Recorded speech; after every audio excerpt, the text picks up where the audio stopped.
Hi, இன்றைக்கி டே 7ஓட video பார்க்க போகிறோம். ஸோ இன்றைக்கி வந்து டாபிக் கிரிட்ஸ். ஓகே, ஸோ கிரிட்ஸும் வந்து மேபி 3 கிளாஸ் வரைக்கும் போகும். ஸோ இன்றைக்கி ஃபஸ்ட்டு கிரிட் டிசைனுக்கு ஸ்கொயர் பாக்ஸ் மாதிரி போட்டுக்கோங்க. ஆல்ரெடி நீங்கள் A4ல் ஸ்கொயராக போட்டு வச்சிட்டிங்கன்னா உங்களுக்கு ஈஸியாக இருக்கும். Okay, so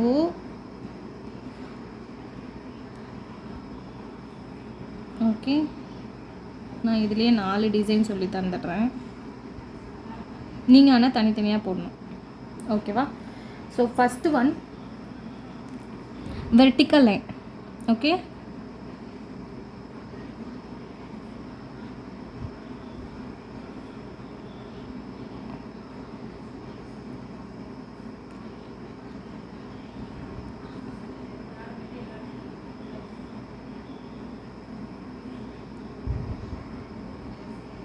then horizontal line, அதாவது ஸ்கொயராக வர்ற மாதிரி போடணும்.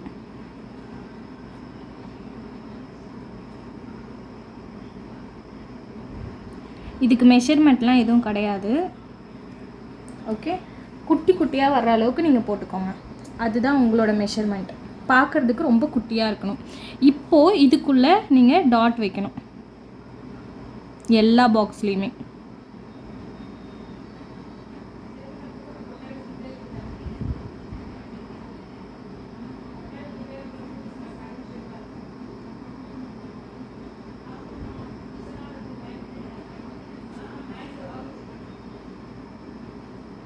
ஓகே, ஸோ இதுதான் வந்து ஃபஸ்ட்டு டிசைன்.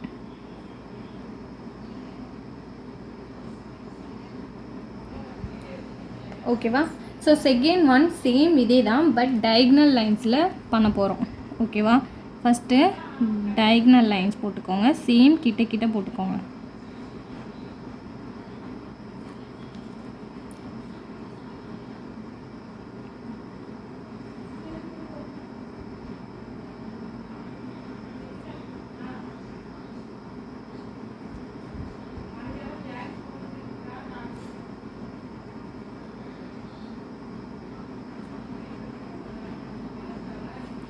ஓகே, இந்த மாதிரி கிட்ட போட்டுக்கோங்க.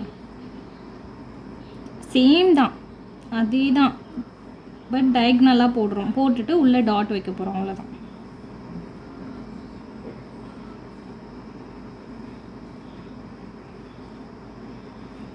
ஓகே, ஸோ இந்த மாதிரி போட்டுட்டு டாட்டாக வச்சுக்கோங்க.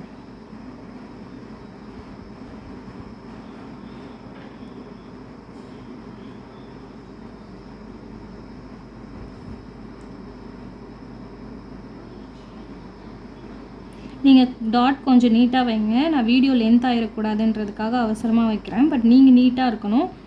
லைன்ஸுமே நீங்கள் நீட்டாக போடுங்க. ஓகே,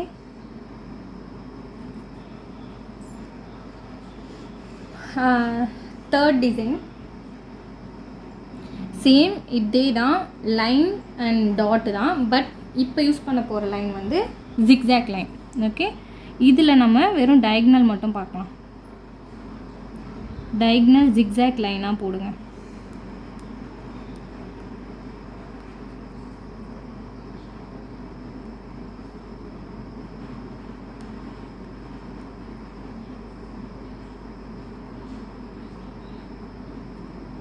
ஓகே, தென் இந்த பக்கம்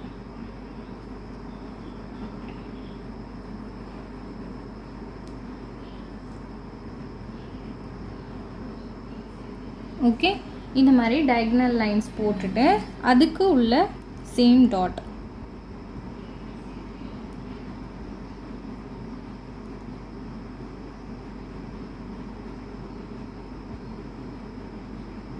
ஓகே, ஸோ இந்த மாதிரி போட்டு ஃபினிஷ் பண்ணுங்கள். ஓகேவா? ஸோ ஃபோர்த் ஒன்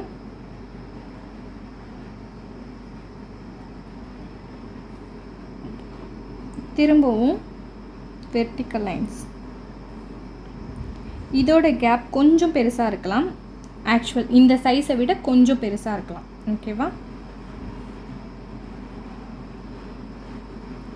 போட்டுட்டு ஹரிசாண்டல் லைன்ஸ்.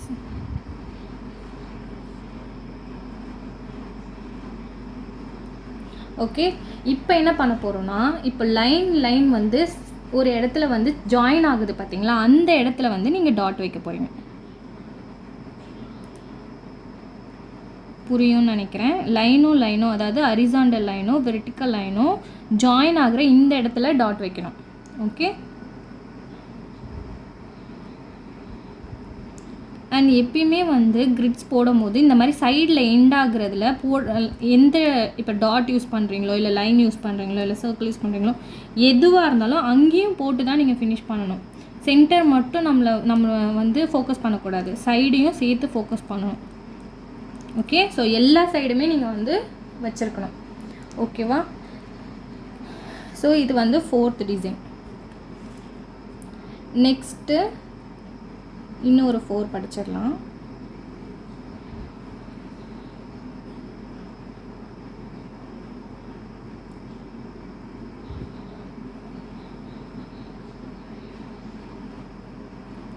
ஓகே, ஸோ இதையே வந்து நம்ம டயக்னலில் பார்க்க போகிறோம். ஏன் 2 டைரெக்ஷனில் சொல்லித்தரேன்னா ரெண்டுமே நம்மளுக்கு வந்து தெரியணும், அதுக்காக தான். ஸோ இதுலேயும் இப்போ டயக்னல் லைன்ஸ் போட்டுக்கோங்க. இந்த மாதிரி கிட்ட போடணுன்னு அவசியம் இல்லை, சேம் இதுக்கு சொன்ன மாதிரி கொஞ்சம் கேப் விட்டே நீங்கள் போடலாம்.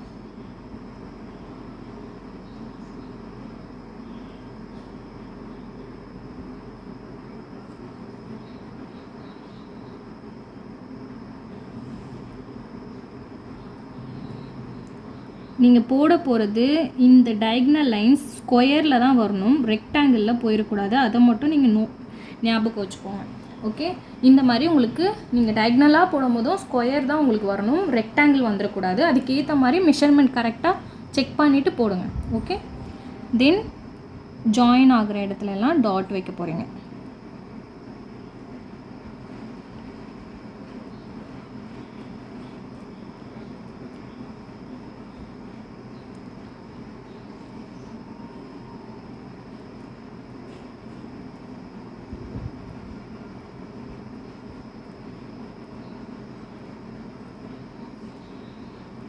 ஓகே, ஸோ இது வந்து 5th டிசைன். 6th ஒன் பார்த்துடலாமா? ஸோ 6th ஒன் இப்போது நம்ம போட போகிறது horizontal and vertical lines. Horizontal line same இந்த சைஸுக்கு போட்டோம்ல, அதையே இப்போ வந்து நீங்கள் ஃபாலோ பண்ணிக்கலாம்.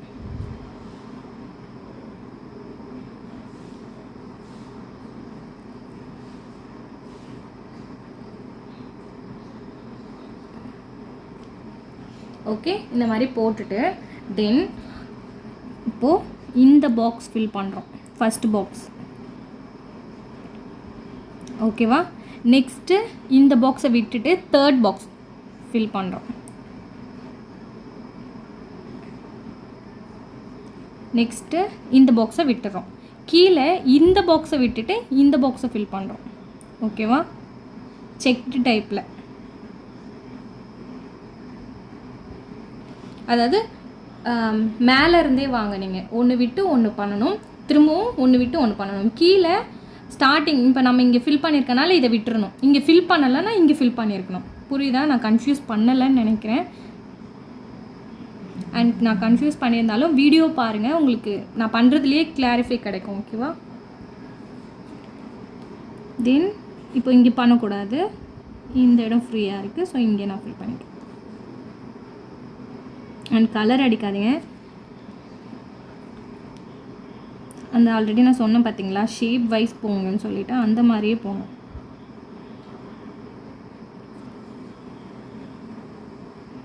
ஏன் இப்படி போக சொல்கிறேன்னா, அப்போ உங்களுக்கு அந்த ஷேப் வந்து பர்ஃபெக்டாக இருக்கும் ஃபைனலாக பார்க்கும்போது. இப்போ நீங்கள் கலர் அடிச்சிட்டிங்கன்னா அது வந்து இப்போ ஸ்கொயர் வந்து ஷேப் மாறிடும், ஏன்னா மெஹந்தி எல்லாம் வெளியே போயிடும், அந்த மாதிரி ஆகிடும். ஸோ அதுக்காக சொல்கிறேன்.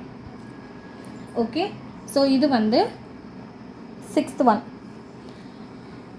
இதையே நம்ம டயக்னலாக போட போகிறோம். ஓகேவா?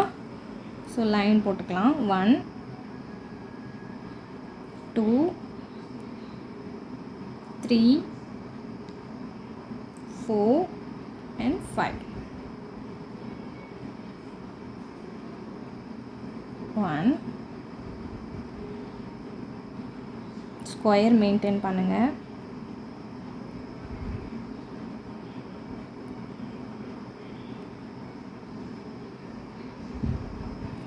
ஓகே, இதுலேயும் அதே கான்செப்ட் தான். மேலேருந்தே வாங்க, மேலே ஃபஸ்ட்டு இருக்கிறத இப்போ நம்ம ஃபில் பண்ணிட்டோம். ஓகே, தென் இதை விட்டுறலாம், இதை ஃபில் பண்ணிக்கலாம். ஓகேவா? தென் கீழே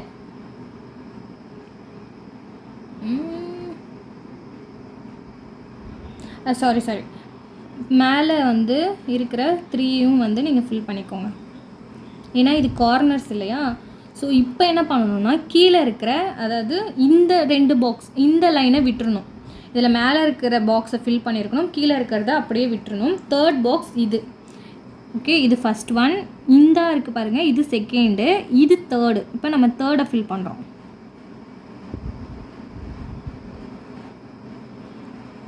ஓகே,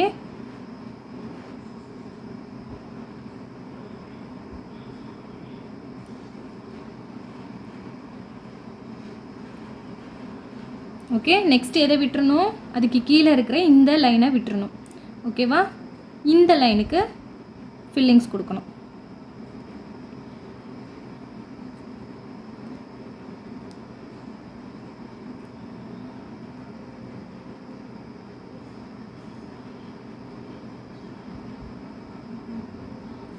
ஓகே, தென் இந்த லைனை விட்டுறணும், இந்த லைனுக்கு ஃபில்லிங்ஸ்.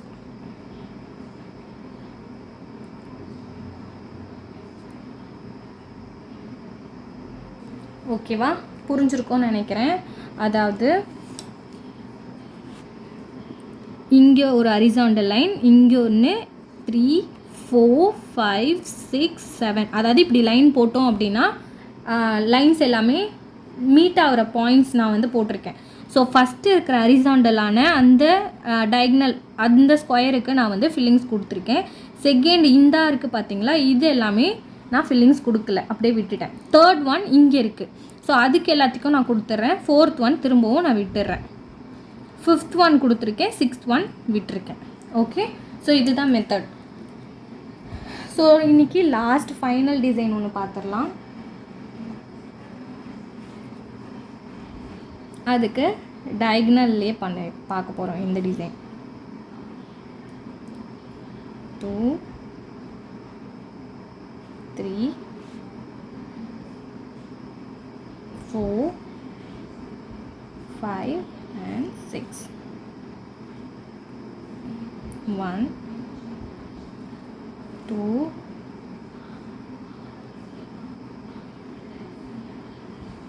3 and 4. ஓகே, ஸோ இந்த மாதிரி போட்டுட்டு இப்போ என்ன பண்ண, இப்போ நான் பார்த்துட்டிங்கன்னா ரெக்டாங்கிள் மாதிரி வந்துடுச்சு. ஆக்சுவலி இது தப்பு. ஓகே, ஸ்கொயர் தான் வரணும், அதுதான் கரெக்ட். அப்போ தான் உங்களுக்கு பர்ஃபெக்ட் டிசைன் வந்து வரும். இப்போது இதுவே ஸ்கொயராக வந்துருந்துச்சுன்னா ஒன்று ஸ்கொயர் ஒன்று ரெக்டாங்கிளில் இருக்கும். ஓகே, ஸோ ரெக்டாங்கிள் வந்து நீட்டமாக ஃபில் ஆகிருக்கும், பெருசாக ஃபில் ஆகிருக்கும். ஸ்கொயர் எல்லாமே குட்டி குட்டியாக ஃபில் ஆகிருக்கும். நீங்கள் இமேஜின் பண்ணி பாருங்கள், ஒன்று பெருசும் ஒன்று சின்னதும் இருந்தால் அந்த டிசைன் நல்லா இருக்குமா? கிடையாது இல்லையா? ஸோ அதுக்கேற்ற மாதிரி மெயின்டைன் பண்ணுங்கள். ஓகே, ஸோ இப்போது இதோட பாயிண்ட்ஸ் எல்லாத்துலேயும் வந்து நம்ம டாட் வச்சு இப்படி கீழே புஷ் பண்ணி, அதாவது இந்த டிசைன் வெயின்ஸ் மாதிரி டாட் புஷ். ஓகே, ஸோ அதுதான் இங்கே வந்து நம்ம கொடுக்க போகிறோம். 4 டைரெக்ஷனில் கொடுத்துருக்கேன். ஓகே, இங்கே கொடுத்துருக்கனால இதை நம்ம விட்டுட்டு இங்கே தான் கொடுக்கணும், அப்போ தான் நீட்டாக இருக்கும். கீழே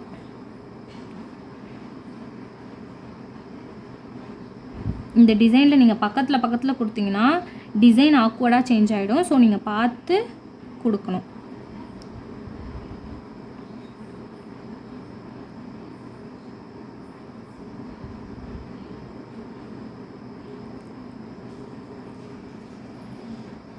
ஓகேவா?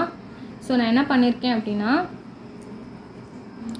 இதுதான் இந்த ஸ்கொயர் பாக்ஸ் அப்படின்னா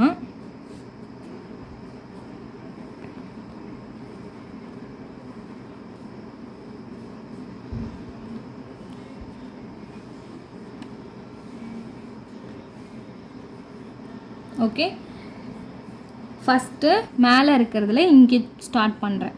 1 2 3 and 4. ஸோ இதே மாதிரி 1 2 3 4 இருக்குது பார்த்தீங்களா, இதை அப்படியே விட்டுருங்க. அடுத்தது இங்கே இருக்குது 1 2 3 4. அடுத்ததை விட்டுறணும். ஓகே, நெக்ஸ்ட்டு ப்ளஸ் எங்கே வரும்? இங்கே போடக்கூடாது, ஏன்னா இங்கே ஆல்ரெடி இருக்குது. ஸோ இங்கே எதுவுமே கிடையாது. அப்போ நெக்ஸ்ட் டிசைன் இங்கே வரணும். புரிஞ்சுதா? நெக்ஸ்ட்டு இந்த பக்கம் கொடுக்க முடியாது, ஆல்ரெடி இந்த பாக்ஸ் ஃபில்லு. ஸோ நெக்ஸ்ட் இருக்கிறது இங்கே தான். இங்கே பாதி தான் இருக்குன்றனால நம்ம அந்த பாதியை மட்டும் கொடுக்கணும். ஓகேவா? கண்டிப்பாக இந்த லாஸ்ட்டில் இருக்கிறதுல பாதி வந்துச்சுன்னா அதை கொடுத்துருங்க, அப்போ தான் நல்லாயிருக்கும். நெக்ஸ்ட்டு டிசைன் இங்கே வந்து எதுவுமே இல்லை. ஸோ இங்கே கொடுக்கலாம். இங்கே கொடுக்கலாமா? ஏன்னா இங்கே பாக்ஸ் ஆல்ரெடி ஃபில் ஆகிருக்கு. ஸோ இந்த பாக்ஸில் நம்ம கொடுக்கக்கூடாது. நெக்ஸ்ட்டு இந்த பாக்ஸ் கொடுக்கலாம். ஸோ இப்போ புரிஞ்சுருக்கோன்னு நினைக்கிறேன். இந்த மாதிரி தான் ஒரு டிசைன் முடிச்சுட்டு பக்கத்து பாக்ஸில் கொடுக்கக்கூடாது, அடுத்த பாக்ஸ் அதே மாதிரி ஃபில் பண்ணிகிட்டே வந்தீங்கன்னா உங்களுக்கு டிசைன் நீட்டாக வந்துடும். ஸோ இன்றைக்கி மொத்தம் நம்ம வந்து 2 3 and 4 5 6 7 8 டிசைன்ஸ் பார்த்துருக்கோம். ஓகே, 8 எப்படி போடணுன்றதையும் நான் சொல்லிடுறேன். சேம் A4 ஷீட்டுன்னு வச்சுக்கோங்களேன். அதை ரெண்டாக பிரிச்சுட்டு ஸ்கொயர் பாக்ஸ் மாதிரி எத்தனை பாக்ஸ் வருதுன்னு நீங்கள் பாருங்கள். எனக்கு எத்தனை வருதுன்னு தெரியல. ஸோ 3 வரும்னு நினைக்கிறேன். இல்லை 4 வந்துச்சுன்னா 4 கூட ஓகே. ரொம்ப சின்னதாக போடாதீங்க, ஏன்னா நம்ம ப்ராக்டிஸ் பண்ணுறோம். ப்ராக்டிஸ் பண்ண தான் நம்மளுக்கு வந்து லைனாக இருக்கட்டும், இல்லை டாட்டு ஃபில்லிங்ஸ் எதுவாக இருந்தாலும் நம்மளுக்கு நீட்னஸ் கிடைக்கும். ஸோ தட் நீங்கள் என்ன பண்ணுங்கன்னா கொஞ்சம் பெருசாகவே போடுங்க. அப்போ தான் உங்களுக்கு அந்த டைம்லையாவது கொஞ்சம் பெருசாக போட்டோன்ற அந்த ப்ராக்டிஸ் வந்து கைக்கு கிடைக்கும். ஸோ அதனால் ஒரு A4 ஷீட்டில் 4 வருதா 3 வருதான்னு தெரியல. அதை தாண்டி ரொம்ப சின்னதாக போட்டுறாதீங்க. அதாவது ரொம்ப குட்டியாக இப்போ நான் போட்டிருக்க சைஸுக்கெலாம் போடாதீங்க, கொஞ்சம் பெருசாக போடுங்க. ஓகேவா? இந்த மாதிரி பிரிச்சுட்டு சேம் கிரிட்ஸுன்னு மேலே எழுதுனா மட்டும் போதும். என்னென்ன கிரிட்ஸுன்னு நேம் கிடையாது இல்லையா? ஸோ இப்போ நம்ம 4ஆக பிரிச்சுட்டு இங்கே ஒரு டிசைன், இங்கே ஒன்று, இங்கே ஒன்று, இங்கே ஒன்று, இங்கே ஒன்று, அந்த மாதிரி போட்டுட்டு எனக்கு சென்ட் பண்ணுங்கள். நீட்டாக சென்ட் பண்ணுங்கள். ஆல்ரெடி நான் பார்த்துட்டு தான் இருக்கேன், எல்லாருக்கும் செம்ம நீட்டாக இருக்குது. அதே மாதிரி சென்ட் பண்ணுங்கள். Okay, thank you. நெக்ஸ்ட் கிளாஸில் பார்ப்போம்.